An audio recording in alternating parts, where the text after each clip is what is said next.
Okay, here we go. Yeah.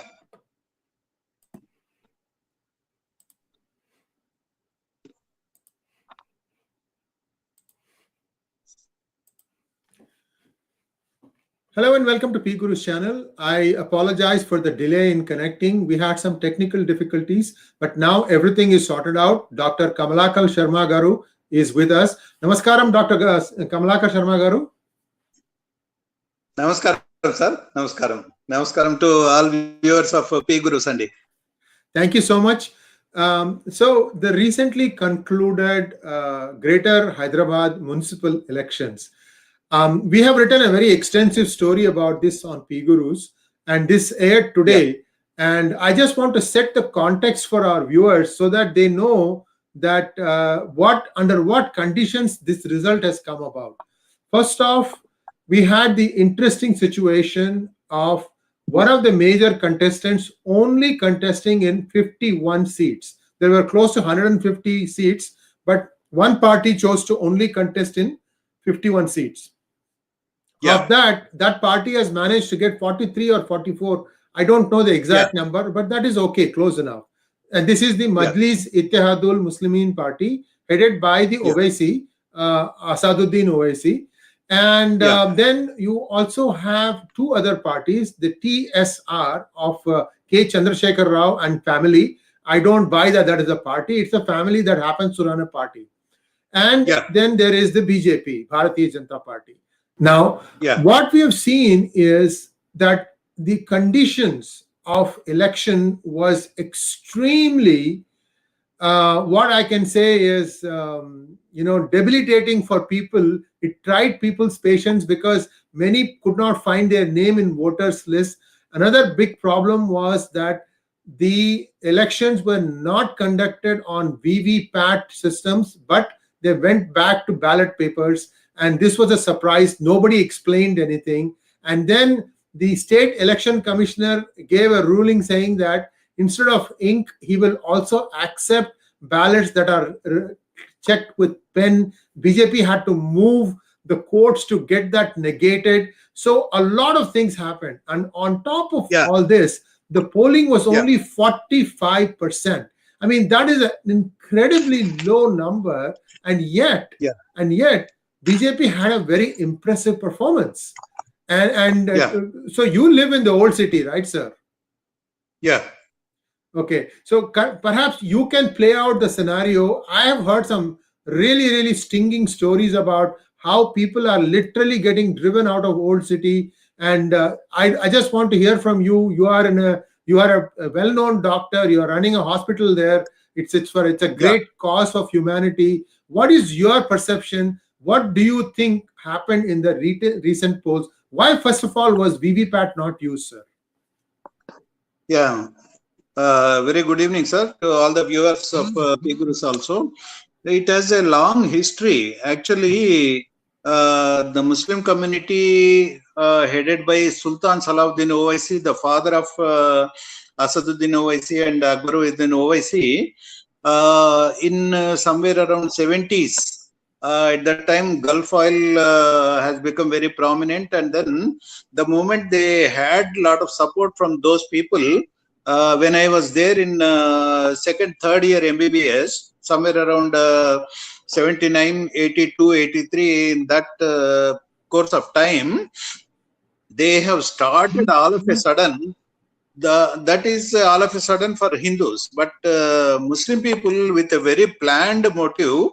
In those days, all of a sudden, where in old city, a lot of their population is there. In those localities, whoever Hindus people are going, they started without any reason attacking them. Particularly the milk vendors or street vendors, those who are going, they got trained and then they just used to attack them and then run away. Very small lanes and all, nobody able to catch out of them also. Like that, they have started a big panicky creation situation, and gradually it went on taking a communal riots type of thing. And there used to be weeks together, months together, curfews to be imposed in those days. and like that it went on. By the time Hindus started understanding that they have a definite agenda to do something, a lot of damage was there, and then gradually they have seen that in old city, lot of where little Muslim majority is there, all Hindus who are residing there, they have created a fear psychosis, and day by day, they have vacated, and then they went on concentrating on to where Hindu localities are there. Like that, they went on doing it for quite some time, and then when N.T. Ramarao came, he was little strict on that aspect, and then little that communal riots and then curfews for months together, it got down. But that time itself, lot of damage was already done. So with that, what they have done is, particularly these two brothers, they have started consolidating their vote bank in a very big way, and that way pockets they have developed. In those pockets, even today when you go to Santosh Nagar or Barkas or somewhere, almost the very narrow streets inside, highway may be there, but inside they are very narrow streets, and then step by step, all Hindus cannot stay there. That kind of situation they have created, and so that a lot of concentration of Muslim population has come, and these two brothers, they have created such a situation to all the Muslims that as long as we brothers are only there, you are secure.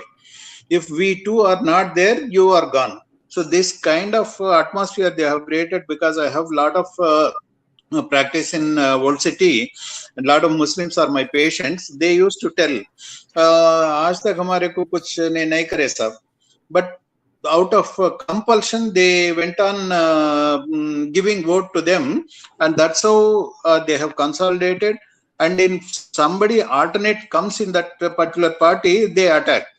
They attack in a very big way, and then they'll see that person is ended. So that kind of atmosphere they have created. That's how that can be compared, like in LTT Prabhakaran, how he has done.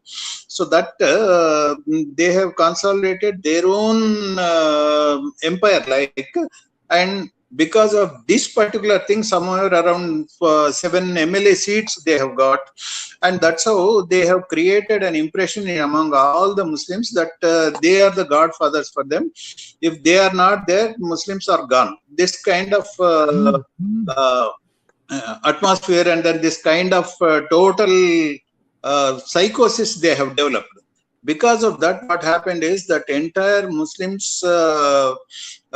vote bank has become as a en bloc, and with that, naturally in other districts also they started consolidating this vote bank, and because of that, this is the prime reason we all governments, whichever the government is coming, they have the total strong feeling that whatever the small number there, compared to Hindus, definitely their number is less.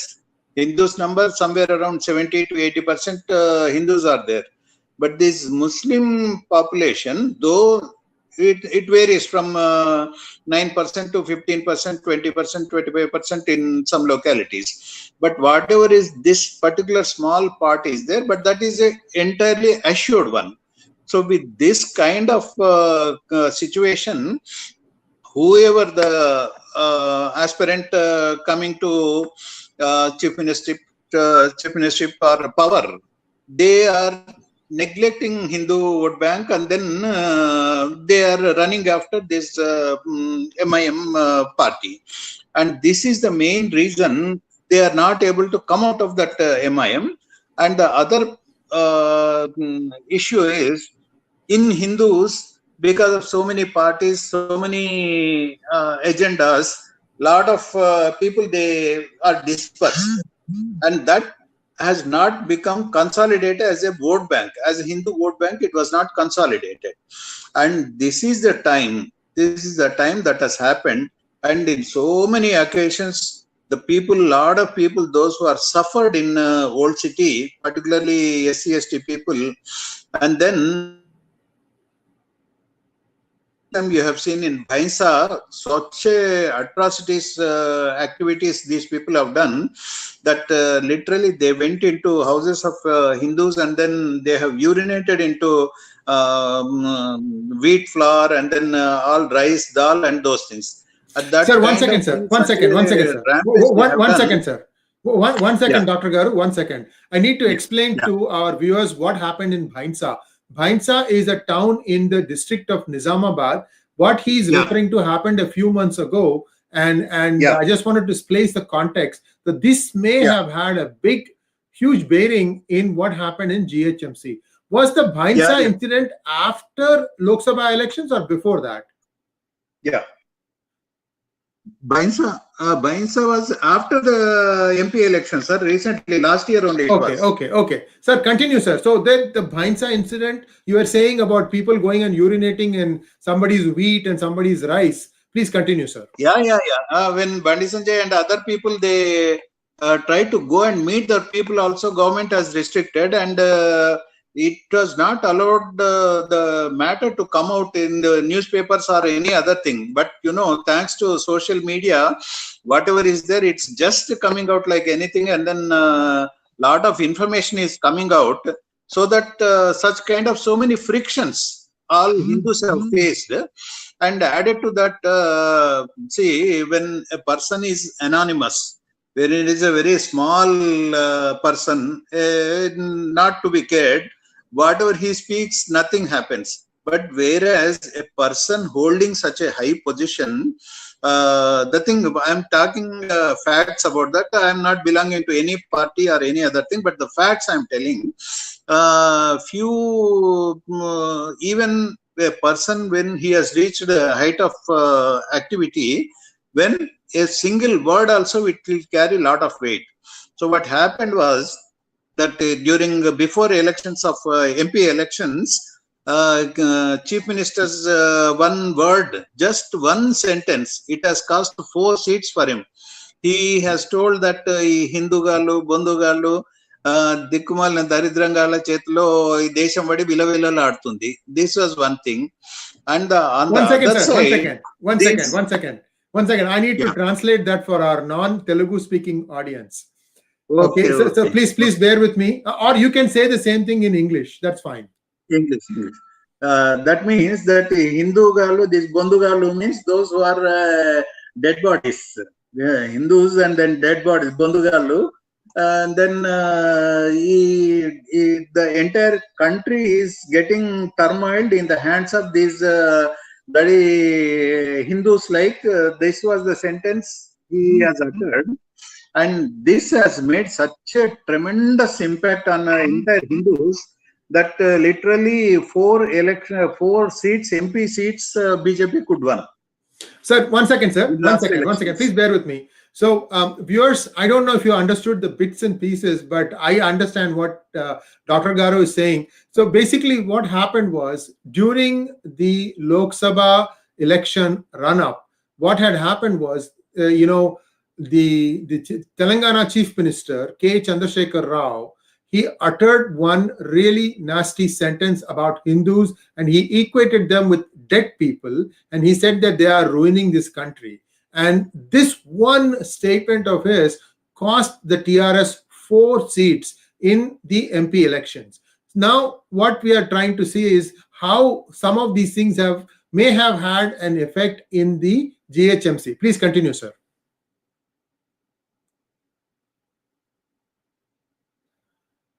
Unfortunately, we seem to have lost him. We are trying to reconnect now. But so far, what we have is that Dr. Kamalakara Sharma, who has a hospital in the old city of Hyderabad, and he also has a lot of patients who happen to be Muslims. And he has been describing what life is in the old city and how there has been a systematic, I would say, some kind of scaremongering to try and push Hindus out of the old city. Now, what we have seen, and I have been a student, I used to go to old city to study. I was studying in a school that was located in the old city from 71 to 76. At that time, you could see that there were challenges. Unfortunately, after 77 or 78, things took a turn for the worse. And this is something that I'm adding. He didn't say this, but I'm adding. And what had happened was that Congress had split one more time after losing in the elections in 1977. And Indira Gandhi started her own outfit called Congress I.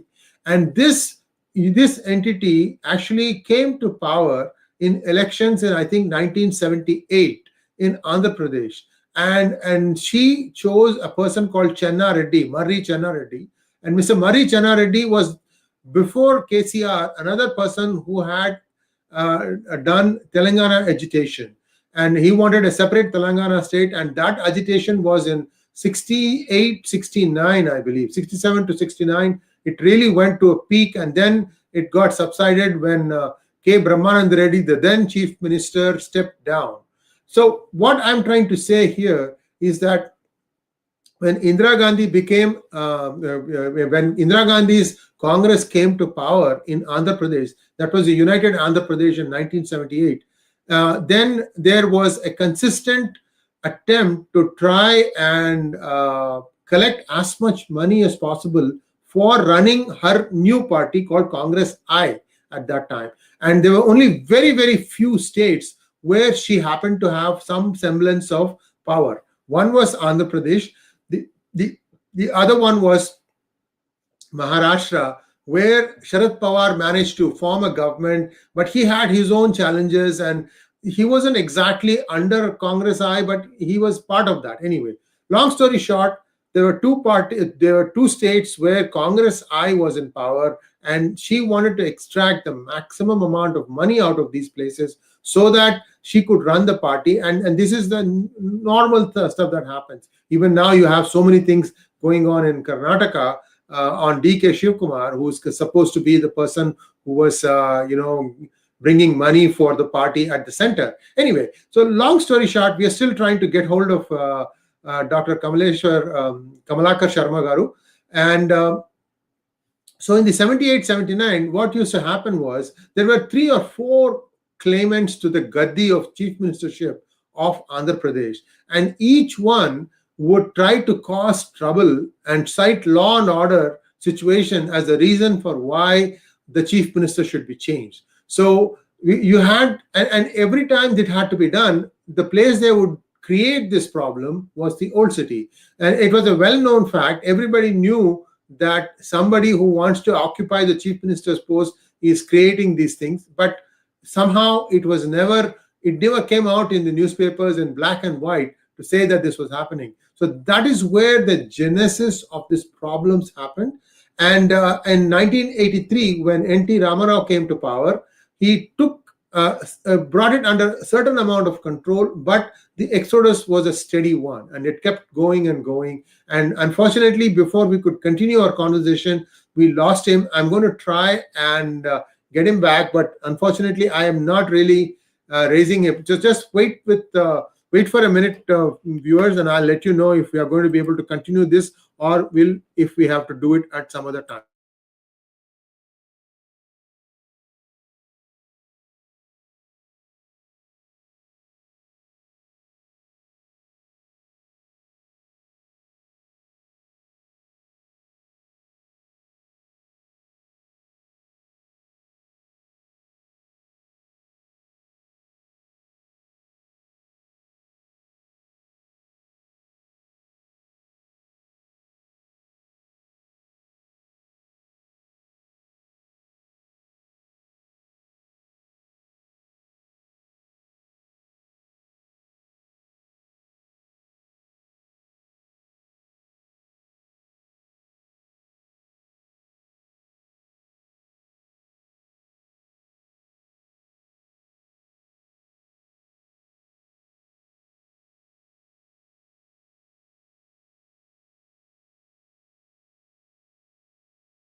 Just a quick update. He lost the connection and he's trying to rejoin, and we are in the process of rejoining. And viewers, it's a pleasure to see so many people patiently waiting for us. We started about 45 minutes late, and I really, really, really am thankful to you for the kind of support you have given PGurus, for staying on with us, even though we've had a dreadful session thus far. Although when it connects fine, no issues. Unfortunately, we didn't have a plan B in place, and that is why we are seeing these challenges. But be that as it may, so there is a history of a gradual erosion of the Hindu population from the old city. Some left because of economic opportunities, and some left because of these challenges. But in a previous hangout with Sri Shastri, MVR Shastri Garu, he mentioned how if you go and look at the land registry records of who is buying and who is selling property in the old city areas, he said that you will see only a one-way traffic, that Hindus are selling and they are leaving. Hindus are selling and they are leaving. So this is something that is what, this is essentially, driving people out. And Mr. Owaisi, I hope you are watching this show, or you will watch the show. Remember that when you become a member of parliament, or when your council members represent the council, you are supposed to take care of all the people living in that area. It is not just those who voted for you. I hope you understand it. You are an erudite man. You are an educated man. I hope to have you on a hangout with PGurus at some point of time. Yeah, clearly you don't see any advantage in doing that, because you know that you don't get any new people from being on PGurus. But if you feel that you have a point to make, you can certainly come on our show. We'll be happy to host you. After all, I am a Hyderabadi, you are a Hyderabadi. We have a lot of fond memories of growing up in the old city. I've played cricket. I've moved around a lot of the old city. So it's a great place. But somehow, somewhere, in the name of vote consolidation, in the name of vote bank, a lot of things have taken place, and at the end of the day, the lives of the people who have been trusting you with their vote doesn't seem to have changed much. We are going to talk about this as soon as we try to reconnect. So please bear with me while I try and reconnect with him.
Okay, I'm still not able to raise him. Here's what we are going to do.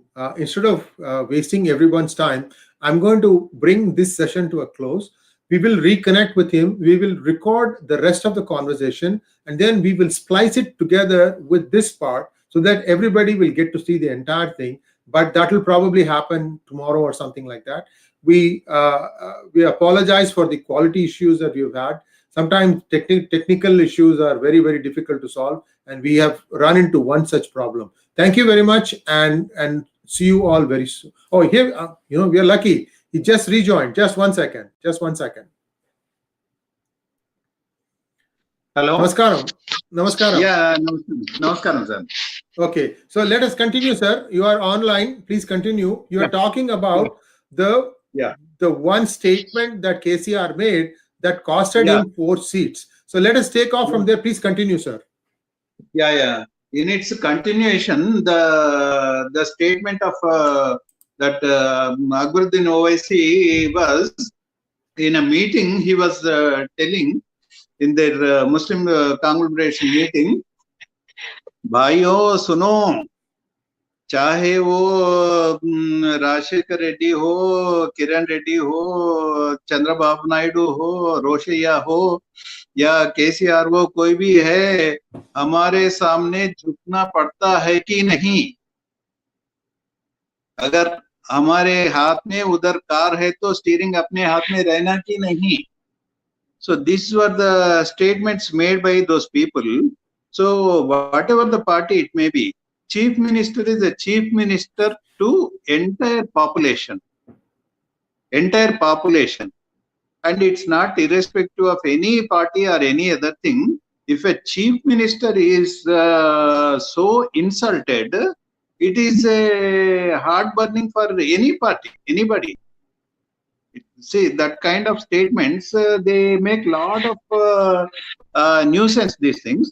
And this kind of so many statements are done, so that all piled up together and added to that, what happened was in recent elections, as soon as the TRS party came into power, they have seen almost all other parties, they come to zero.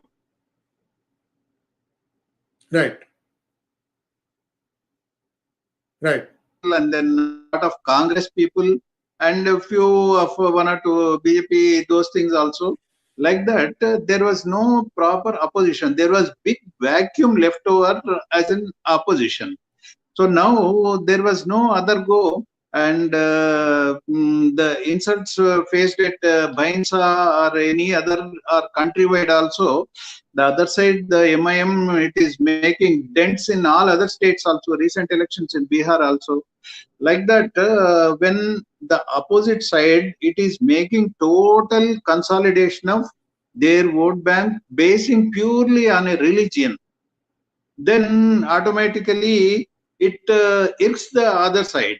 The Hindus are also got so much of patience, but that patience also got tested, and then it is crossed the over limits also, and they were waiting for an opportunity. And this is the time that BJP has taken the very positive role in the way that they have openly said when all other side are working for their own religion, and the other parties who are ruling also taking them as a close partner alliance for them, and they are neglecting Hindus. This they have highlighted in a very big way, and they went on telling that yes, when the other side is happening, now we work for Hindus only. This openly they also have come, and this has really made a lot of difference. And then the GHMC results are the very big way. I think prior hand only TRS party also has some hints that this time it is going to very big impact. They have done all the efforts. They have done all the efforts to mitigate that influence. But once a big wave comes in the mind and the heart of the people, then it really makes the difference. And some more thing that generally, one thing, very important thing which we have to note down here is, lot of educated, they don't go and vote for that generally. And particularly in software areas, nearly 70,000 population, only 400, 500 voting was done. And there was continuous 4 days holidays, 4 days vacations were there. and a lot of people, educated, they try to enjoy that 4 days holidays rather than attending the voting. So in spite of that also, whatever the small percentage of voting has done, in that also the major chunk has gone. The maximum difference between TRS and the BJP was only 0.25% voting. Only 0.25% voting was the difference, and that has created a very big impact. And of course, that Bhainsa incidents, and then so many all these kinds of comments, and then practically announcing so many.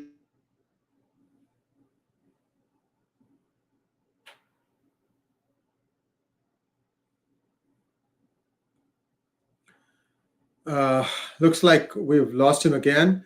We're going to try, but I think we may have to put a stop this time. After all, how long can we wait? Let me try him, and just bear with me. Just a few seconds, I'll come back to you.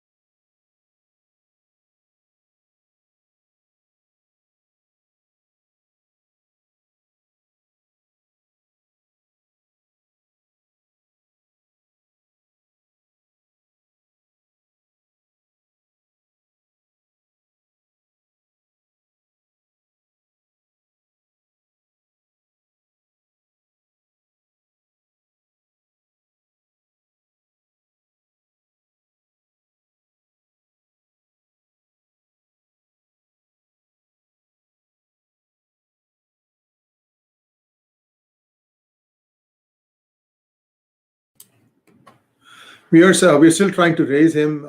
He's not picking up the phone, so which means he's probably trying to reconnect. There's a combination of technical challenges. The time now in Hyderabad is around 10:15, 10:30. Perhaps the internet load has gone through the roof. It happens. People go home and they want to watch streaming videos. So there's a lot of stuff going on. I don't know exactly what the reason is, but we have again lost him. But I think you got the gist of the reasons for BJP's performance. Now people are still of the view that the TRS will still be able to form will be able to get a mayor elected from their party, and that not much is going to change. However, what is going to be taken into account is some of these senseless schemes that KCR promoted, like, for example, percentage of reservations for minorities, those kinds of things. I mean, they know that that cannot be allowed. It will be struck down in a court, fully knowing that they pass these kinds of resolutions for the simple reason that they can go to the electorate and say, oh, we tried, but the court didn't allow it. So try to make somebody else, try to paint somebody else as a bad person. So you have every kind of trick. Instead of doing proper governance, they only give all these kinds of excuses and keep people scared, and try to see if they can use that scaremongering to win elections and get themselves money. Now, one of the things that was really, really expected when KCR came to power was that he would create a similar thing like the Sabarmati riverfront for the river Musi that sort of separates the old city from the new city. And that is still in planning stage. We don't know. Some say money has been allocated. Some say nothing has been allocated. So these kinds of nebulous things where nobody has any clarity on why that hasn't taken off, that makes things really hard. However, this fear psychosis can only last for so long. The population in the old city is economically much backward compared to outside, and they also don't have much opportunities, especially with more and more automation. This is really creating some stress, and they have to look at people other than the existing leadership to show them the way out of it. But I don't see that happening. But viewers, we have tried, and I think at this point I'm going to call this a close. And if we do reconnect with him, we'll try and see if we can finish this. with his viewpoint, but I think we have heard him. You know what this is. This is not the first time. You will start seeing many more cities like this having the similar experiences. Somebody was telling me Chandni Chowk is just as bad as this, and that is right in Delhi. So viewers, what we have to really think about is there is a fair amount of consolidation in the name of religion, and that is not something that is good for a society. Everybody needs to think that I'm a human being first, and then you are something else, something else. But that being a human first is something that we all have to remember. Thanks for watching, and thanks for your patience. Namaskar, and we'll see you again soon.